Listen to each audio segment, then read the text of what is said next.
Helicopter యాక్సిడెంట్లో ఆయన చనిపోవడం జరిగింది. ఆ స్కీము దాన్ని ఏదో ఒక రకంగా ప్రైవేట్కి అంటగట్టాలనే ఉద్దేశంగా ఉన్నట్టుగా కనపడతా ఉంది నాకైతే ఈ 2-3 రోజుల నుంచి చూస్తూ ఉంటే. ఆశా హాస్పిటల్స్ అంతా కూడా ఒక నోటీస్ ఇచ్చి మేము సమ్మెకపోతున్నాం, మాకు దాదాపుగా మరి 3,500 కోట్లు మాకు రావాలి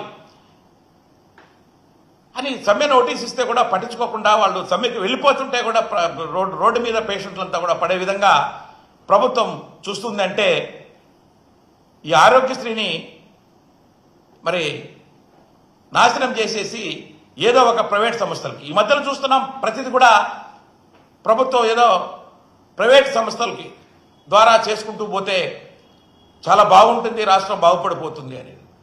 అంతా ప్రైవేట్ మయమైతే మరి ప్రజలకు ఏం మేలు జరుగుతుందో ఒకసారి మనం ఆలోచించుకోవాల్సినటువంటి అవసరం ఉంది.